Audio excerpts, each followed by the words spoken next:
O que é a teoria do conhecimento? Artigo escrito pelo professor Edgar Dias de Vasconcelos.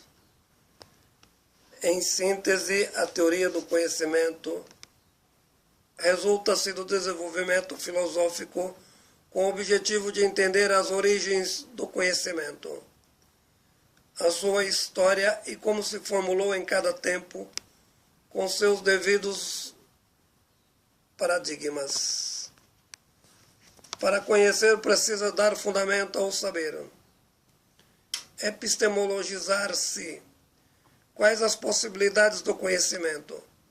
Os fundamentos, a extensão do entendimento científico do objeto.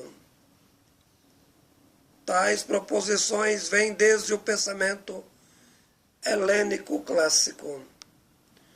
A cosmologia grega da cidade de Mileto, onde basicamente nasceram as ciências. No entanto, foi a partir do Iluminismo, já na Idade Moderna, que a teoria do conhecimento passou a ser entendida como disciplina específica ligada à filosofia, com o surgimento do Estado moderno. Nesse período surgiram teóricos de peso, entre os quais destacaremos algumas figuras importantes. O francês René Descartes, 1596 a 1650. O inglês John Locke, 1632 a 1704. E o alemão Immanuel Kant, 1724 a 1804. Conhecer é essencialmente entender, com um fundamento epistemológico, a relação do sujeito com o objeto. O filósofo americano Richard Rorty define o conhecimento usando uma expressão muito interessante. Conhecer significa tão somente representar com precisão o objeto exterior à mente. Com efeito, o conhecimento não é um ato de interioridade, mas uma postura de relação complexa, interior, exterior à memória cognitiva. Mas qual o significado da representação, mecanismo pelo qual a mente possibilita diante dela mesma a representação da imagem, ideia sistemática ou conceito formalizado de um determinado objeto ou fenômeno cultural? Com efeito, o conhecimento é uma relação fundamental entre dois pressupostos essenciais: sujeito e objeto, cada um dos elementos com suas devidas fundamentações. Sujeito, o elemento conhecedor, o que representa a razão, a consciência do homem sapiens. Qual o significado do objeto? A realidade do mundo que precisa ser conhecida por meio da análise hermenêutica, ou seja, o mundo e seus diversos fenômenos particularizados. Apesar da relação dialética entre sujeito e objeto, o que é indispensável à teoria do conhecimento, só acontecerá a epistemologização, ou seja, a efetivação do saber, quando o sujeito objetivar o objeto em uma concepção representada na memória. Existem diversas teorias filosóficas a respeito do fundamento da teoria do conhecimento, acepções diferenciadas, sendo as principais o idealismo e o realismo, motivo pelos quais ambas serão morfologizadas. Uma explicitação básica: o realismo está substanciado diretamente ao materialismo, quanto ao idealismo na metafísica.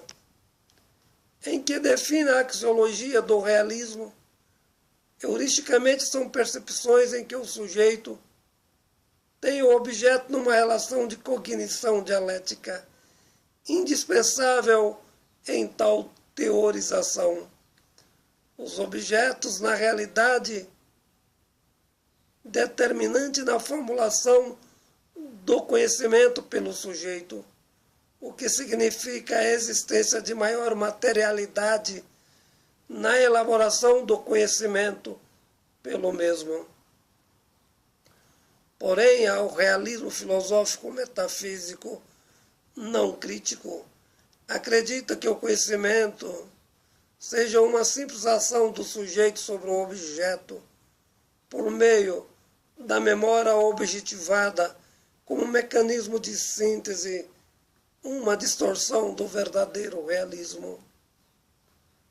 Significando, portanto, que o sujeito apreende objetivamente a realidade num passo de mágica, sem procedimento dialético, sendo que o objeto mostra objetivamente o que é aos códigos de memória do sujeito cognitivo.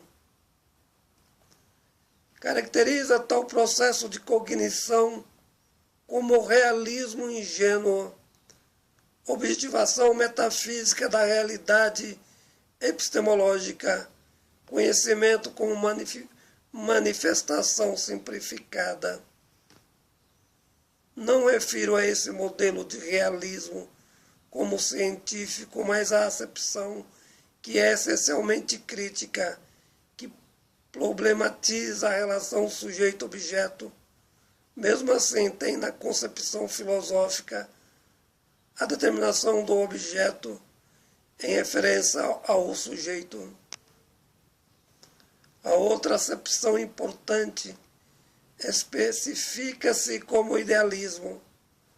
Apenas o sujeito predomina na relação ao objeto sem dialeticidade, o que significa em tal mecanismo cognitivo que a realidade é construída pelos códigos da memória do cérebro, a consciência sapiens que determina a realidade do objeto. A representação elaborada pelo sujeito, nesse caso em específico, a realidade analítica é cartesiana. No outro exemplo em que se refere à concepção realística, a acepção de Locke, a definição do mundo empírico pelo método indutivo, aplica-se também ao mundo das ciências da natureza. Kant procurou conciliar as duas teorias, o papel do sujeito e do objeto, na valorização da razão e do mundo empírico, o uso indutivo como epistemologização. Portanto, papéis distintos na formulação do conhecimento crítico, o que significa sua importância para o desenvolvimento da teoria do conhecimento em nossos dias. Artigo escrito pelo professor Edgar Dias de Vasconcelos.